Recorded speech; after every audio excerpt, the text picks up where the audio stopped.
Ja sam nekoliko puta pomenuo učestalost simptoma i upravo je tu razlika između jednog normalnog stanja, a to je skraćenica GER i gastroezofagijalni refluks, vraćanje sadržaja.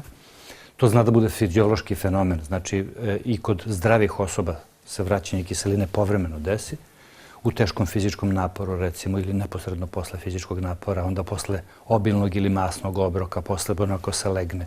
Kada se popije veća količina gaziranog pića, posebno piva. Znači, i kod onih koji nemaju taj problem, desi se povremeno da se sadržaj vrati. To je u suštini normalno stanje koje je isprovocirano nekom situacijom, životnom situacijom. I to je gastroezofagijalni refluks. Kada iza toga stoji B, to je oznaka za bolest.